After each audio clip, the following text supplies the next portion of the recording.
Les amis, on va dédier le cours Les Refoua Shelema de Yaakov ben Rivka, Betor Kol Chole Amecha Israël. Amen. Je vous rappelle donc on a, Baruch Hashem, déjà entamé le chapitre 2 de ce livre de Ruth, et il s'agit donc d'une étude sur texte qui va nous permettre de pouvoir... Pardon ? Non, et toi ? Ah, c'est à moi ça. Ouais. Qui va nous permettre donc de pouvoir comprendre tous les messages subliminaux qui sont cachés, qui sont présents dans le texte. Et donc je reprends rapidement donc le premier verset qu'on avait vu.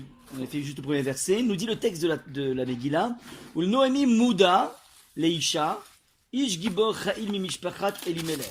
Donc Noémie littéralement se connaissait donc un homme, Ish Gibor Cha'il, donc un homme qu'on pourrait appeler un notable, ouais, un homme puissant, Cha'il et riche, mais Mishpachat Elimelech, de la famille de Elimelech qui était donc son mari, ou Shmo Boaz, qui s'appelle donc Boaz.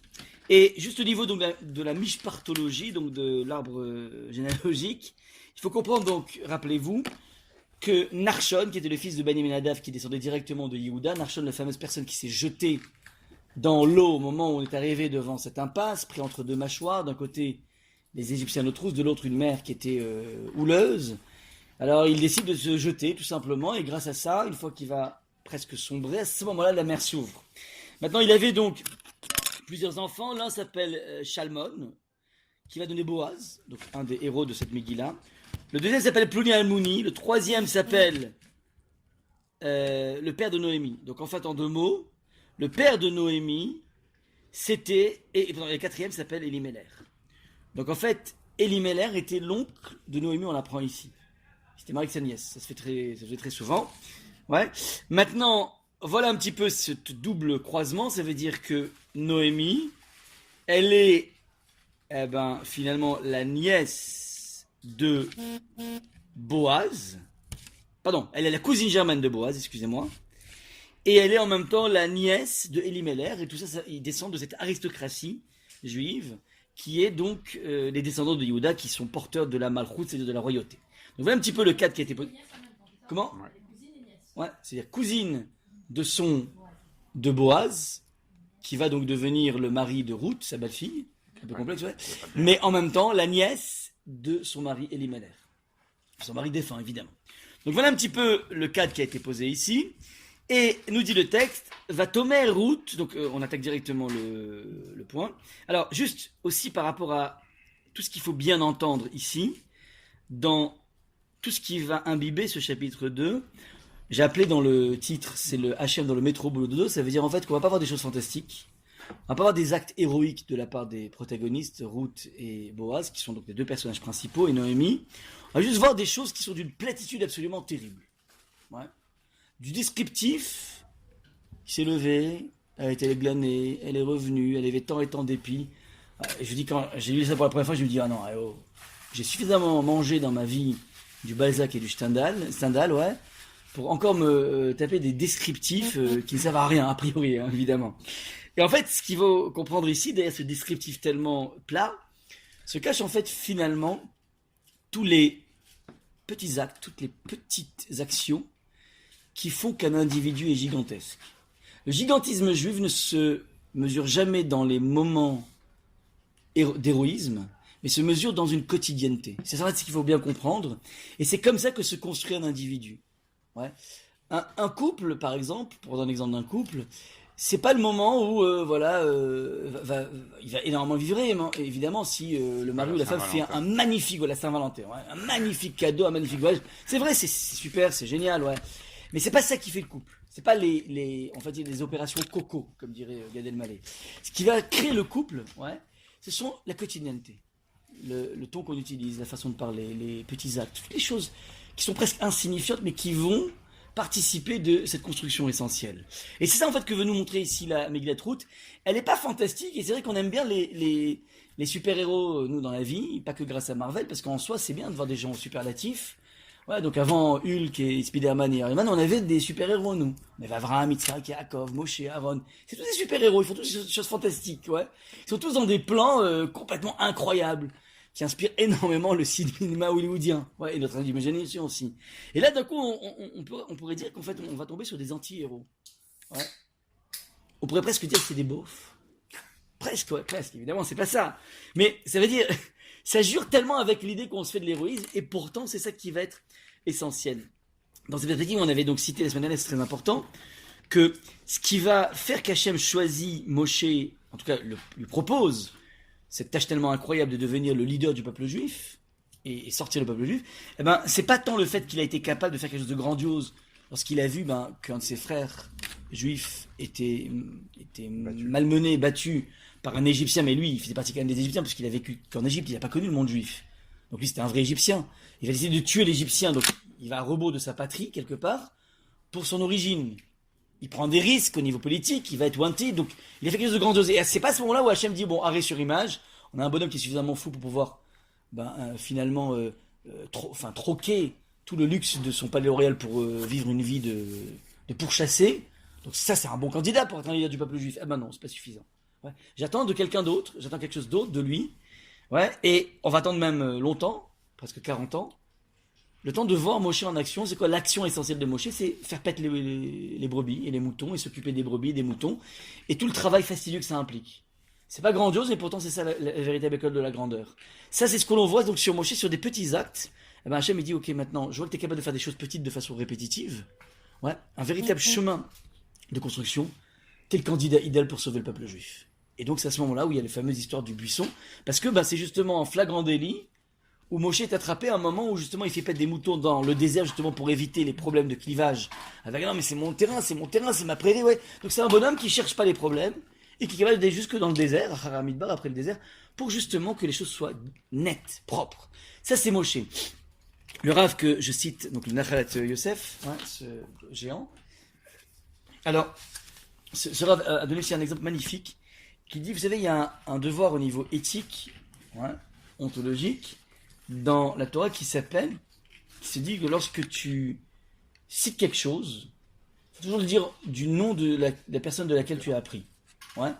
Donc ça se traduit dans les textes.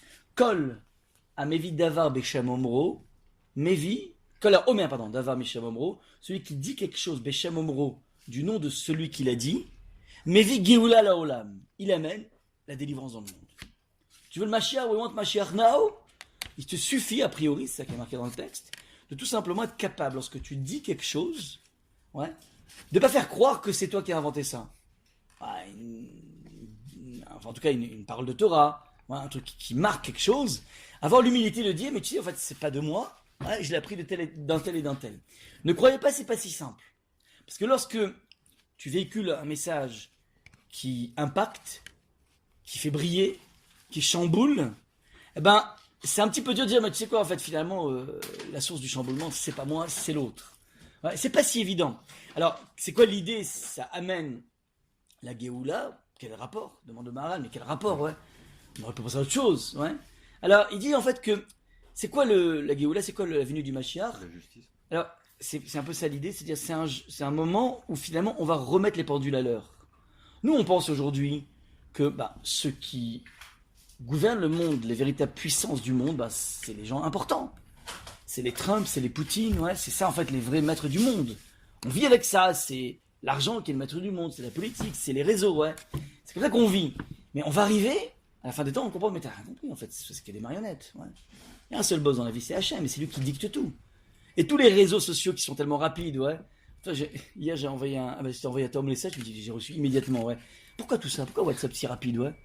C'est juste parce que il fallait bien qu'on puisse être fidèle à la prophétie qui dit que le moment où le Mashiach va arriver, tout le monde le saura. Mais comment c'est possible? Sans WhatsApp? C'est possible. Donc Hachem a créé WhatsApp, a laissé créer les réseaux, parce qu'en fait, il faut bien qu'il y ait une communication rapide. S'imagine, il y a 2000 ans. Par quoi? Radio Tam Tam, comment ils vont faire le... Ouais, le mec qui va taper sur une toile et puis tac tac tac. Non, il faut immédiatement. Donc cette immédiateté, elle est là juste pour servir les intérêts techniques du bon Dieu, c'est tout, ouais.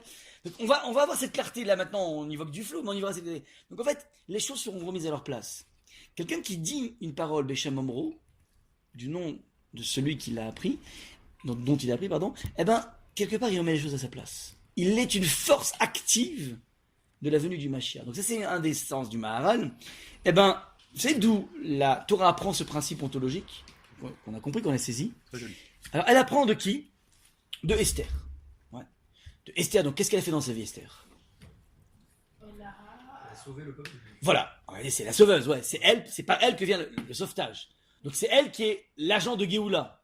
Ouais. Et surtout, elle a ramené les propos tenus par Mordechai qui disait que l'attentat qui était prévu contre la tueuse. Alors, ouais, exactement. Nous dit le texte, va Tomer, Esther, ouais, Béchem Mordechai. Elle a dit au nom de Mordechai. C'est-à-dire qu'elle est venue raconter un délit d'initié en disant, voilà, j'ai appris de Mordechai. Il aurait pu dire, voilà, je suis au courant qu'il y a un complot qui est en train de se monter contre toi. Et elle a su le dire du nom de Mordechai. Ouais, alors, tu dis qu'entre ça, et mettre en place, par exemple, un jeûne de 3 jours, y compris le jour de Pessah, alors que c'est interdit de jeûner à Yom Tov, pas de jeûner, elle a mis en place, ouais, rabbiniquement, elle a dit, voilà, maintenant, on va se jeûner à Pessah 3 jours d'affilée, ouais. Entre ça et ça, tu dis, bon, ce qui a déclenché la Géoula, c'est le jeûne, c'est la décision, ah ben non. Les Chazal comprennent que c'est ce petit acte, qu'il n'y a que la Megillah qui sait, parce que personne n'a vu, c'est le moment, c'est vraiment propice, entre madame et monsieur, ouais, personne n'est au courant. Même les gardes, c'est-à-dire qu'il y a un moment complètement intime où elle a fait un tout petit acte, elle a juste rajouté dans sa phrase, tu sais quoi, Mordechai m'a dit que on peut te dire, tu sais quoi, il y a un complot qui se lève contre toi, fais gaffe, à Biktat Vateresh, ouais. Alors peut dire ça revient au même le résultat, mais elle a su le dire ou non. C'est ça en fait qui déclenche la Géoula, ça veut dire, le clin d'œil encore de Chazal, c'est de dire, ne crois pas, c'est sûr que ça joue, le jeûne, évidemment, c'est ça qui est. Mais il faut comprendre qu'il y a des choses complètement imperceptibles à l'œil nu qui vont faire toute la différence. C'est ça en fait la construction typiquement juive. Ouais. C'est une construction qui ne se fait jamais sous les projecteurs, qui est toujours une construction du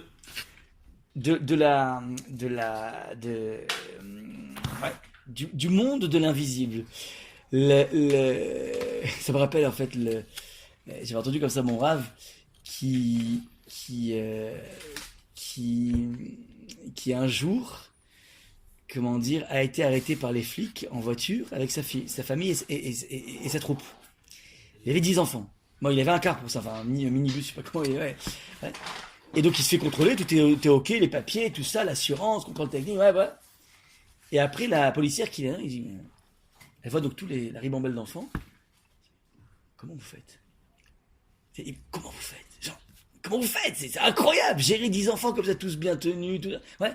Et alors il disait en fait que c'est ce qu'elles se rendent pas compte, c'est qu'en fait la vie c'est un travail du quotidien, quoi. C'est ça en fait la vie. La vie c'est être capable de pouvoir avoir une attitude, avoir une discipline, avoir un rapport régulier, distiller de l'amour de façon hyper régulière. C'est ça en fait le secret de la vie, et c'est un secret qui est comment dire, qui est assez simple, mais qui est complexe à mettre en place parce qu'en fait on demande une régularité dans la vie. Donc beaucoup plus que l'effet Saint-Valentin qui est là juste en fait pas pour les amoureux, il est juste là pour les boutiques, quoi. C'est tous les saints, je sais pas quoi, et la fête des pères, la fête des mères, la fête de Saint-Glinglin et la fête de je sais pas quoi, ouais. Juste pour faire tourner le business, ouais. Mais ce qui va être essentiel dans la vie, c'est cette faculté de pouvoir de façon régulière distiller, faire le boulot mais de façon extrêmement régulière. Ça c'est donc le secret vraiment de tout ce qu'on va voir là maintenant. Alors, on attaque maintenant sur des choses ultra triviales. Va Tomer Ruth à Moabia. Ruth, la fameuse Moabite, s'adresse à Noémie. Ouais, donc ils arrivent, vous vous rappelez, ils n'ont plus une thune, ils n'ont pas d'argent, ils n'ont pas quoi manger, ils récupèrent peut-être leur propriété d'antan, mais ils n'ont pas semé, donc en fait il n'y a rien à récupérer, et c'est l'époque de la récolte, donc comme ils n'ont pas semé, il n'y a pas de récolte, pas de bras, pas de chocolat. Donc elle dit à Noémie, Elchana, laisse-moi aller de grâce à Sadé dans le champ, va à la Keta, Bashibolim, que j'aille tout simplement glaner des épis de blé. Achav, Asher Emtsachen Be'enav, après que je puisse être Emtsachen Be'enav, après que j'ai eu grâce à tes yeux. Tomer là, l'Echibiti, elle lui répondit, vas-y ma fille. Voilà, donc maintenant à partir de là, on va découvrir des choses fantastiques. C'est la trivial quand même, hein, regardez. Ruth la Moabite dit un jour à Noémie, je voudrais aller dans le champ glaner des épis, à la suite de celui qui me ferait bon accueil, ouais. Noémie lui répondit, va ma fille. Et ça mérite cette phrase, ouais. Beaucoup plus que le Goncourt. Ça mérite beaucoup plus que le prix Goncourt, ça. Pour avoir été, cette phrase, pour avoir été choisi, ouais, dans le canon biblique, ça veut dire qu'il y a quelque chose de fantastique là-dedans. Donc à vous de jouer, qu'est-ce qu'il y a de fantastique là-dedans? Alors voilà, de grâce. Il y a un de grâce qu'il faut... Ouais, en tout cas, on sent ici qu'il y a une sorte de permission à demander, ouais. Et on aurait pu imaginer différemment. Ouais, un enfant va dire à ses parents, bon, je vais acheter le pain. Je vais à la boulangerie. C'est une annonce, pas besoin de... Donc il y a ici apparemment une demande, très juste. Ensuite, what else? On continue à l'appeler Ruth la Moabite. Ouais, on l'appelle encore Ruth la Moabia, exactement. Ouais. La fin du verset, t'indiques pas pourquoi? Comment? Voilà, c'est la fin. Ça veut dire que, bien qu'elle est Ruth la Moabia, mais en fait, elle va quand même être appelée par sa belle-mère ma fille. Donc elle a beau être Moabia, n'empêche que dans le monde du ressenti, dans le monde émotionnel, ouais, eh ben, pour Noémie, c'est sa fille. Parce que l'une s'identifie à l'autre. Et donc, Il y a un lien très fort qui est autre, qui est plus puissant qu'un lien familial. exactement, qu'un lien ancestral, on va dire, au Moabia, exactement, tout à fait. C'est-à-dire qu'elles ont construit quelque chose qui dépasse totalement la provenance, on va dire, complexe, décriée de la Moabite. Très juste. Ensuite, alors, il y a un truc que vous ne pouvez pas savoir, je vous le dis. Je vais reprendre, hein, parce qu'il faut avoir un petit peu de connaissance au niveau à la RIC. Alors regardez. Fatoma Ruth à Moabia al El Noémie, donc elle s'adresse à Noémie. El Chana, laisse-moi aller de grâce. Na, c'est de grâce. Ouais. Maintenant, tu meurs de faim. Pas besoin de demander de grâce, quoi. J'y vais. Si elle demande de grâce, ça veut dire que c'était en ballottage. En d'autres termes, on crève la dalle, il faut qu'on mange, mais une de nous deux doit y aller. Qui va y aller? On joue à la plouffe?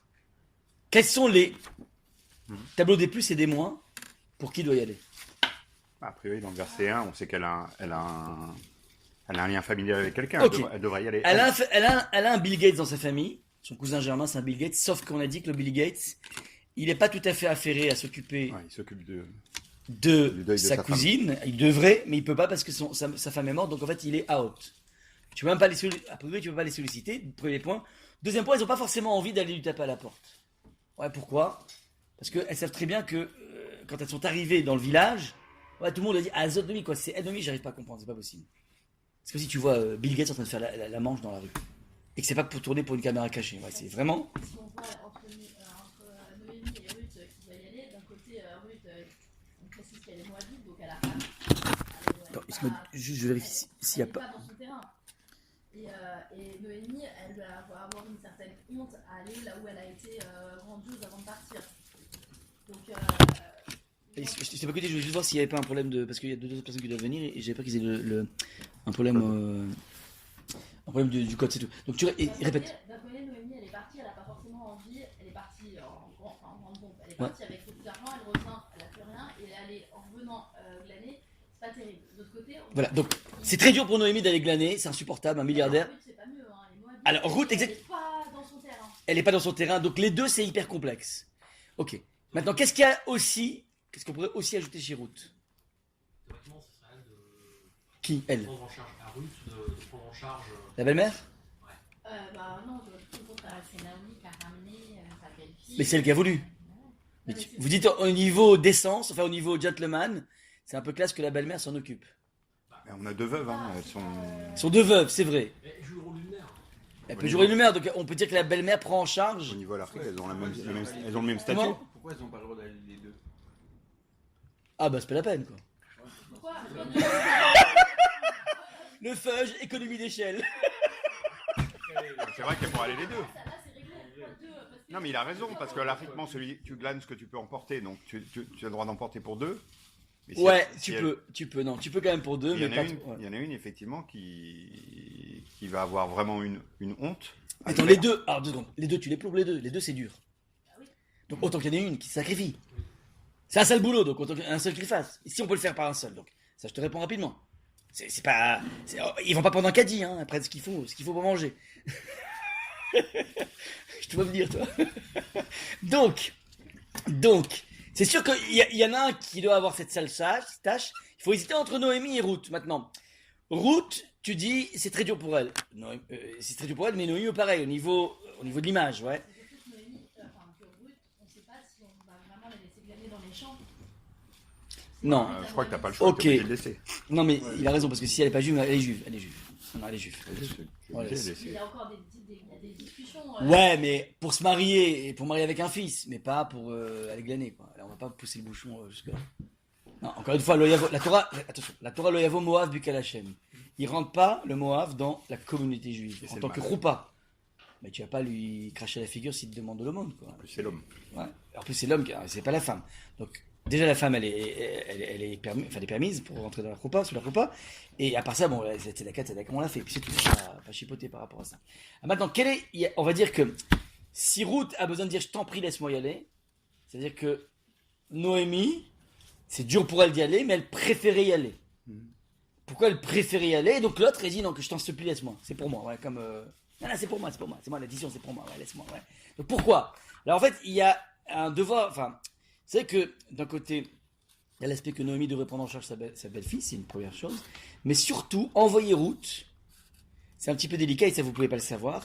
Parce qu'en fait, puisque c'était un lieu où tout le monde venait glaner, c'est un lieu d'une certaine légèreté, d'une promiscuité très forte au niveau masculin-féminin, et qui faisait en fait que il y avait pas mal de débauches qui pouvaient jaillir à partir de cet épisode. Les gens, ils crèvent la dalle, mais ils sont tous ensemble. Et donc, c'est un petit peu risqué pour une jeune fille, voilà, une fille de 40 ans certes, mais ça veut dire par rapport à Noémie, c'est-à-dire que si elle envoie Ruth, c'est dangereux d'un point de vue de la promiscuité. Ouais. D'autant plus, rappelez-vous qu'un des premiers messages initiatiques qu'elle lui a transmis, c'était attention, on fait pas de bêtises avec des garçons. Ouais, si tu veux vraiment passer à la vitesse supérieure en termes de judaïsme, une des premières des choses, c'est être capable de pouvoir bien gérer la relation garçon-fille. Ouais. Donc, ce serait antinomique avec son enseignement premier de lui dire bon bah écoute, vas-y là-bas. Ouais. Donc c'est délicat. Donc ça veut dire que Naomi veut y aller et Ruth l'emporte en disant non, fais-moi confiance. Tu le traduirais Laisse-moi comme ça, là, à la suite de celui qui me ferait bon accueil ou... Je sais pas pourquoi ils ont marqué comme ça. C'est très étrange. Achar Asher Emtsachen Be'enav. Oui, non. Asher. Alors, à condition de trouver. Parce que les champs étaient ouverts, en fait. Ouais. Alors, on va expliquer pourquoi elle a besoin d'avoir l'approbation du propriétaire du champ, puisqu'en fait, ils sont ouverts. C'est. Ouais, FK. Alors, ça, je vais répondre après, d'accord? Donc, vous avez compris, Elchana, je t'en prie, laisse-moi y aller. Laisse-moi y aller, sous-entendu, j'ai très bien compris que t'as pas envie de m'envoyer parce que c'est dangereux. Mais quand il dit je t'en prie de grâce, laisse-moi y aller, ça veut dire fais-moi confiance. Réponse de la belle-mère. Bah, Tomana l'Echibiti, je te laisse y aller comme si c'était ma propre fille. Je fais tellement confiance que c'est comme si je laissais aller ma fille. Je ne laisserai jamais aller dans un dans un lieu de perdition. Donc je te fais totalement confiance. C'est le rapport de confiance qui est en train de mis en place. Mais vous voyez comment il est caché ce rapport de confiance ou pas? On a déduit juste du dialogue Elchana, je t'en prie, laisse-moi y aller. Vous avez un petit peu la subtilité?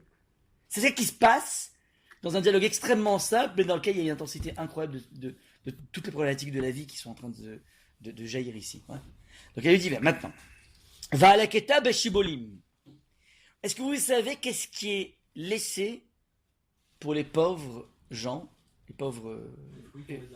Ce qui tombe au sol Alors, et les coins. Alors vas-y, je vous Ce qui tombe écoute. au sol et les coins. Il y a trois choses. Leket, dit la Mishnah, Shicha ou Pea. Leket, ouais, c'est lorsque le propriétaire est venu donc ramasser, donc il a fauché son blé, par exemple, on parlait du blé, ouais, pas des fruits, on parlait du blé pour l'instant. Donc il fauche son blé, prend ses gros bras ou sa pelle, enfin je sais pas, ses gros ustensiles, et il prend comme ça un gros truc. En prenant un gros truc, il y a toujours des choses qui vont tomber par terre. Il peut pas récupérer les miettes, il n'y a pas le droit. Ouais, tu fais pas le picsou. Les miettes qui sont tombées, donc les épis qui sont tombés, tu les laisses pour les pauvres. Faut être large. Ouais, large. Leket. Shira, si tu as amoncé plusieurs bottes de foin, je sais pas comment, de bottes de blé, ou je sais pas comment on appelle ça. Ouais.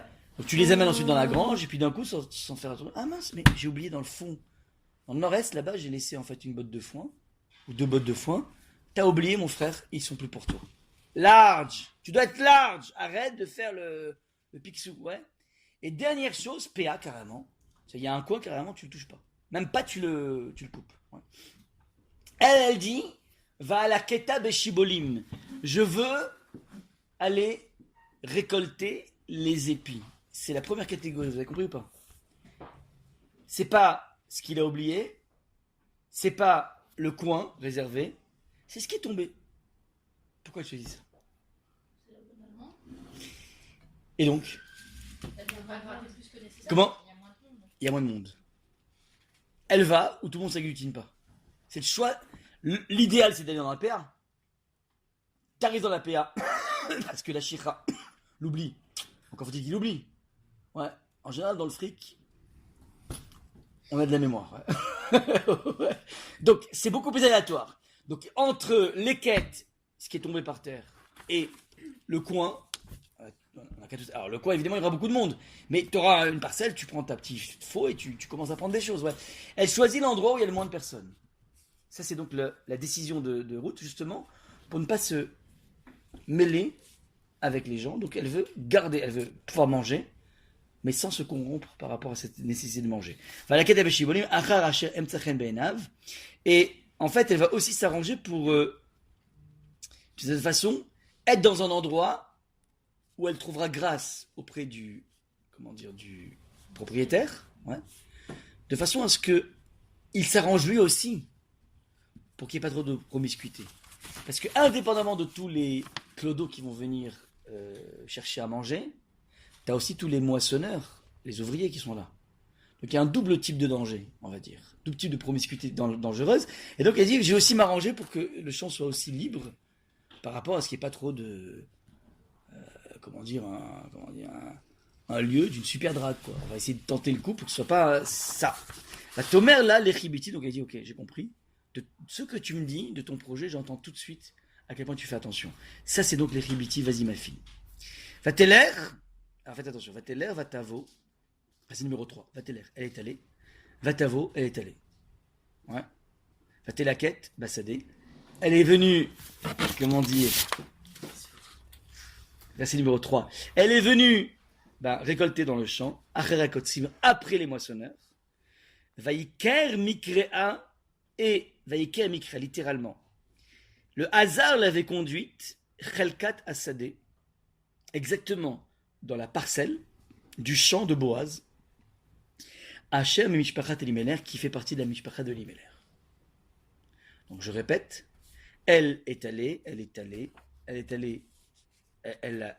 glana dans le champ, après les moissonneurs, et la providence, enfin, on va dire le hasard, ou la providence, va l'amener, Mikrea, Vaiker. Vaiker, c'est de façon fortuite. Mikrea, un hasard. Chelkat, dans la parcelle de terrain de Boaz, donc il avait été propriétaire foncier, qui fait partie, donc, Boaz, qui appartient à la Mishpachat de Elimelech, c'était donc le cousin germain de Elimelech. À vous de jouer. C'est pas vraiment du hasard. Alors évidemment, c'est pas du hasard. On n'a pas du hasard, mais comme disait Einstein, le hasard, c'est la façon qu'a Hachem, la nature en fait, la nature, c'est pour passer un coup exactement. Il se camoufle dans le là. Donc effectivement, on va comprendre ici que ces pieds qui l'ont guidé jusque-là comme par hasard, enfin, en fait, c'est de façon alors orchestrée par Akadosh Baruch Hu. Mais c'est pas tout, attention. C'est bizarre que Naomi lui ait pas dit quand même où était le champ de Et c'est ça qui est déjà intéressant, c'est-à-dire qu'il n'y a pas eu, si tu veux, une sorte de repérage de Naomi, parce qu'en fait, ils viennent d'arriver.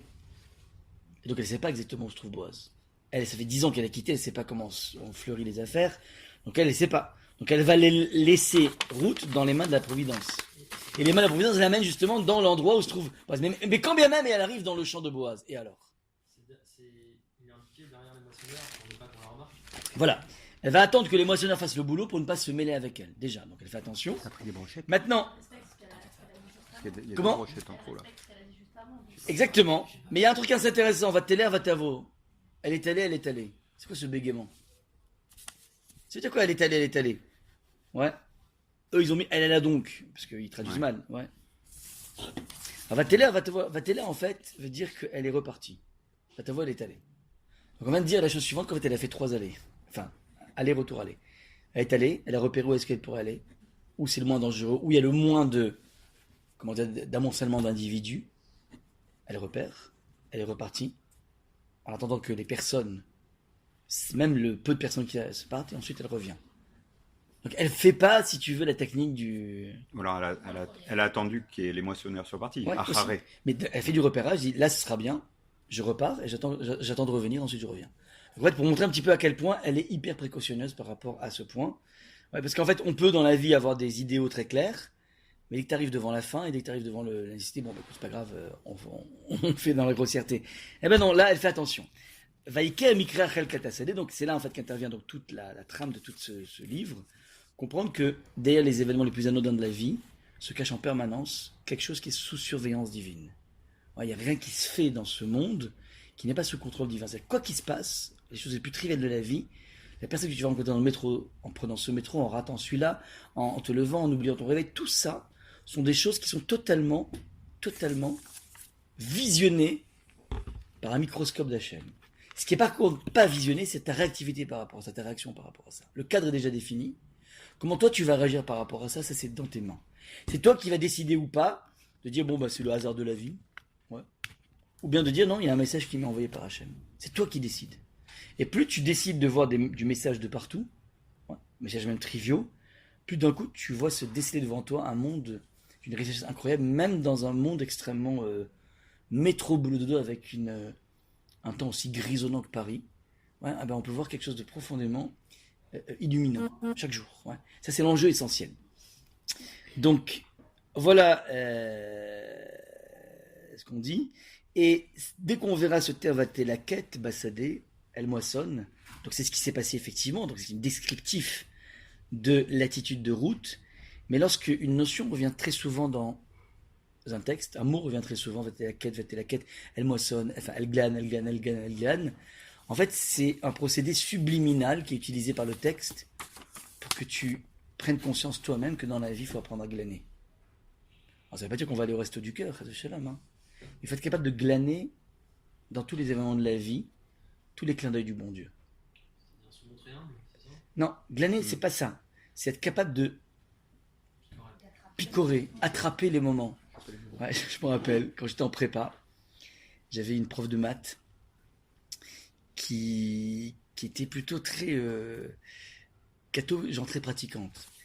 Et elle avait vu d'un mauvais œil mon acharnement à respecter Shabbat. J'étais dans une prépa à Carnot, justement, ici, au lycée Carnot. C'était un des rares endroits où on pouvait, il y avait des compos, donc le Shabbat, mais il laissait faire le Motzei Shabbat. Je me rappelle, à chaque fois, Motzei Shabbat, j'avais des compos de 8h à minuit, chronométrés pour être dans les taux. Et il était sympa, il notait normalement, quoi. Il pensait que je pompais pas, et bien là, j'ai pas pompé, quoi. Donc je me suis entraîné comme ça. Et je me rappelle qu'elle avait, comment dire, elle avait eu pas d'un super œil, cet attachement tellement farouche. Et je me rappelle, donc le deuxième concours blanc qu'on avait eu, j'avais cartonné en maths. C'était la première fois, j'avais cartonné, je crois que j'avais eu 18, un truc comme ça, vraiment une copie fantastique. Et je me rappelle qu'elle avait mis dans la note, donc elle avait dit, ouais, faites comme Dre, il a su glaner les points. Et en fait, genre, ça veut dire, t'es pas bon. T'es pas bon, ouais, j'ai pas envie de dire que t'es bon, mais là, tu vois, il a su glaner, il est allé prendre des trucs et tout. C'était son côté un petit peu, bref. C'est la pêche au point, quoi. La pêche au point, c'est pas genre le mec il est brillant et truc et tout est. Ouais, mais il a su pêcher à droite, à gauche, genre. Il a su bien magouiller, quoi. Presque. Ouais. Donc ça avait marqué, il avait marqué comme ça sa copie. Ouais, bravo d'avoir su glaner les points, entre guillemets. C'est ça en fait, glaner, ouais. Comment? Ouais, mais quand t'as 10 ou 12, ouais, c'est un compliment, t'as su glaner, quand t'as 18, c'est plus. T'as rien laissé, quoi. Ouais, t'as pratiquement rien laissé, il restait 2 points à attraper, quoi. Ah, bon, sauf que pendant les concours, on n'est pas noté sur 20, on est noté sur plus, hein. C'est vrai. Non, c'est vrai, d'accord. Comme tu sais. Mais tu vois, j'avais vu aussi là-dedans, tu vois, c'était pas simplement un compliment, c'était aussi une façon de dire, bon, voilà. Bref. Donc. Alors voilà, ça c'était donc comment dire, ça c'est donc le point. Alors, il faut comprendre que si sans arrêt le texte répète glané, il faut que tu comprennes, c'est pas juste pour te faire un descriptif de Balzac, c'est certainement pas ça. C'est juste pour que tu comprennes dans la vie, si tu veux avoir ce rapport au divin, c'est pas sur le plateau du Katmandou que tu l'auras. Dans un coucher de soleil complètement féerique, tu peux l'avoir aussi là-dedans. Mais c'est aussi dans le métro boulot dodo, il y a des moments à glaner.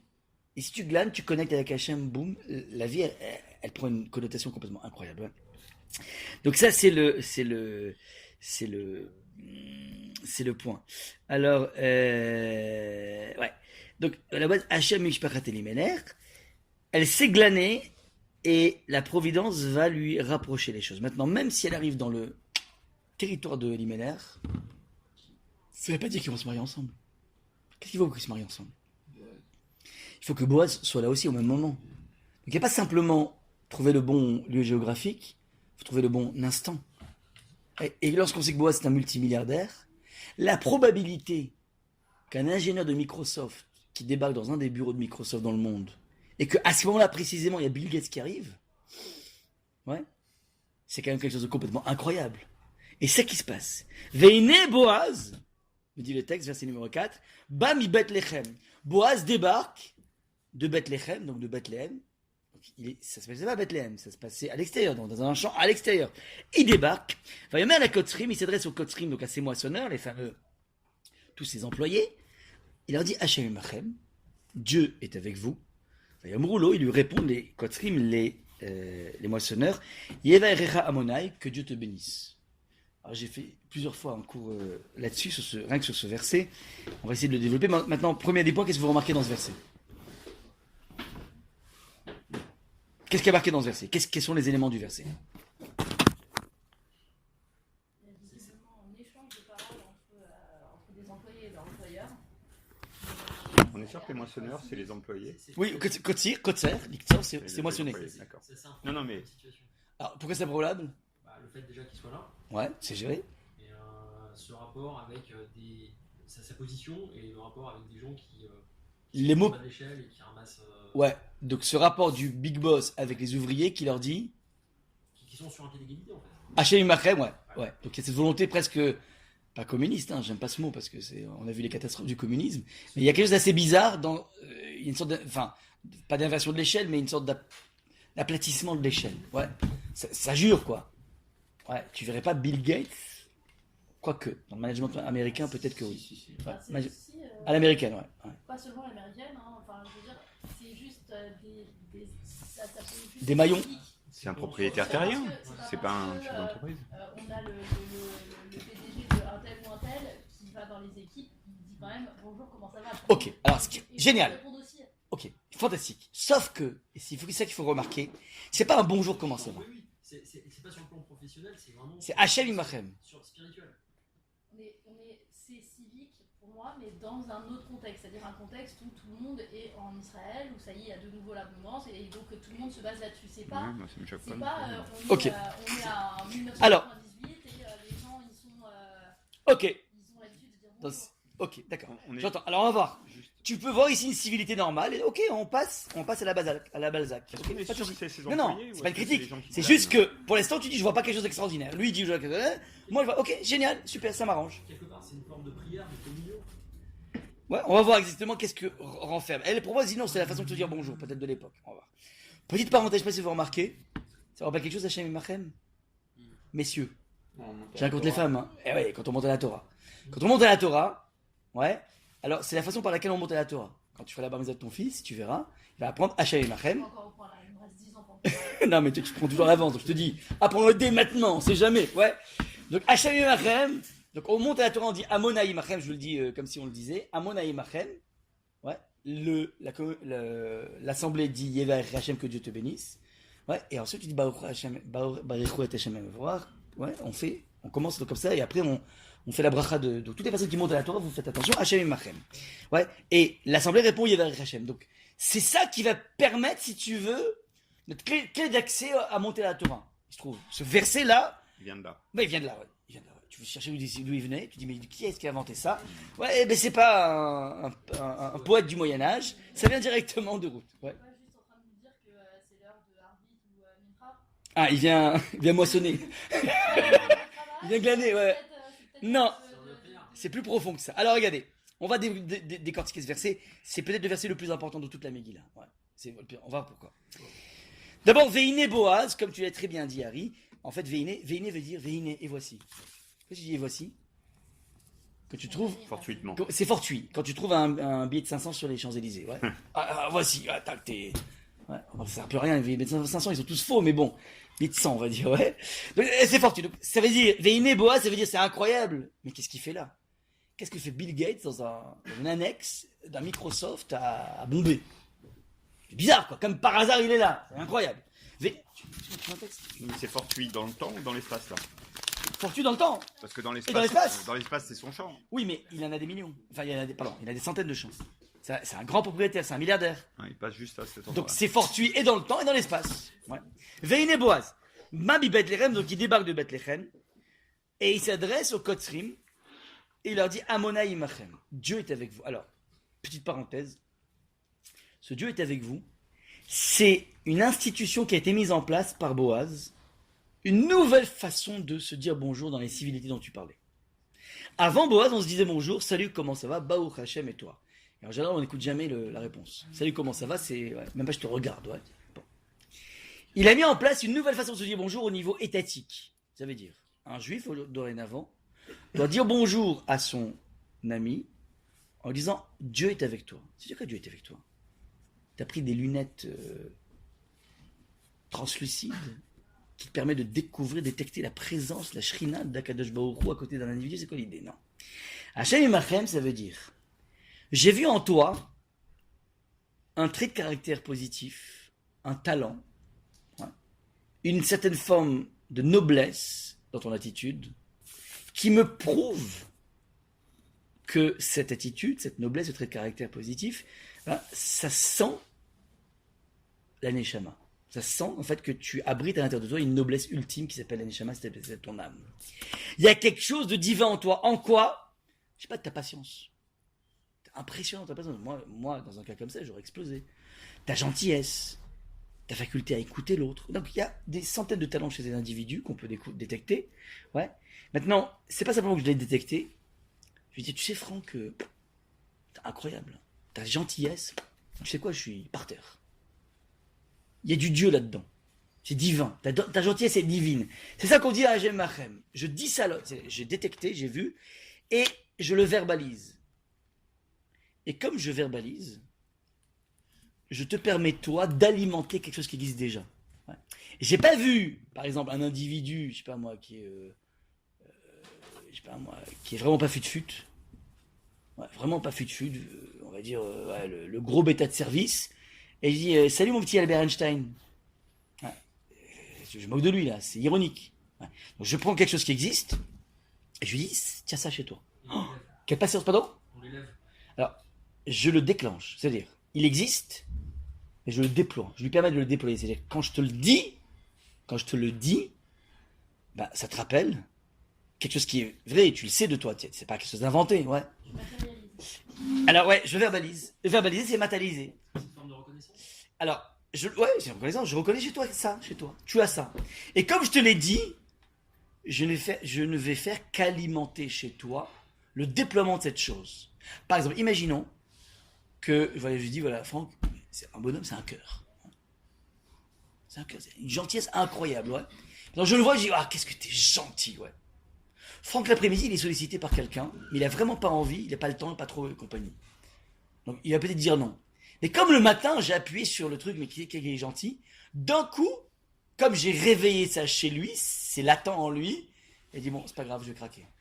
Au nom du fait que je lui ai dit, c'est-à-dire, il aurait pu le faire ou pas, peu importe, il reste super gentil s'il le fait pas, c'est pas grave. Mais comme je l'ai appuyé, donc je lui permets un peu plus de déployer la chose. Je vais agir en fonction de l'idée que j'ai de moi, mais qu'on se fait aussi de moi, ça joue. Ouais. Donc l'individu va agir de façon très très forte par rapport à ça. Ça, c'est ce qu'on appelle la construction du concept de soi vis-à-vis de l'autre. Je détecte chez l'autre ce qui est génial et je le verbalise. Alors ça, c'est la clé essentielle de l'éducation. Oui, quand on encourage les enfants. Ouais. C'est-à-dire, avant l'encouragement, c'est la détection. Tu es génial parce que tu as ça, ça et ça. Et chaque personne dans la vie possède en lui un sommet, un panel de qualités. Ouais. Ce ne sont pas forcément les qualités qui vont te permettre d'avoir le bac avec des super mentions et intégrer les plus grandes écoles, parce que là c'est surtout la dimension intellectuelle qui va jouer, mais des qualités qui peuvent te sauver la vie. Par exemple, des gens qui peuvent avoir le sens de l'humour. Ah, qu'est-ce que t'es drôle. Alors le sens de l'humour, tu n'intègres pas forcément les plus grandes écoles avec ça, mais, je dire à Volbeu, essentiel pour la vie de couple. Pour construire ta vie de couple, essentiel le sens de l'humour. Fallait-vous penser ça? Ouais. Pourquoi? Pardon? Il y a plus de divorces chez les Espagnols? Exactement. Parce que la vie, elle est pleine de de choses qui sont plus ou moins dures, ouais. Si tu passes ta vie à pas encaisser, oh la vie est dure, oh comment c'est compliqué et tout. Si tu sors pas du cadre, ça le sens de l'humour c'est quoi? C'est être décalé, ouais. Toi tu es balèze là-dedans, toi. Jérémy, ouais. Champion du monde lui, ça, ouais. Bah lui Jérémy, c'est un truc incroyable, ouais. D'ailleurs je te l'ai dit, hein. Je t'ai déjà dit ça, ouais. Ouais, je t'ai dit, c'est essentiel, ouais. Donc ça, c'est essentiel. Ah ouais, c'est essentiel, ouais. Parce que en fait, comment dire, la vie, bah, t'arrives à rebondir en permanence. C'est le principe de l'humour. Donc, l'idée, c'est la chose suivante. Je vois ça chez l'autre. Je lui dis, tu sais quoi? Ça, c'est tout. Ouais. Maintenant, si je lui dis ça, on a dit, je lui ai permis de se déployer. Il me répond, Yevaerecha Hashem, que Dieu te bénisse. C'est quoi la bracha? La bracha, il dit le maral, on appelle ça la bénédiction. C'est quoi la bénédiction, dit le maral? Quand tu prends le terme bracha, il est composé de 3 lettres.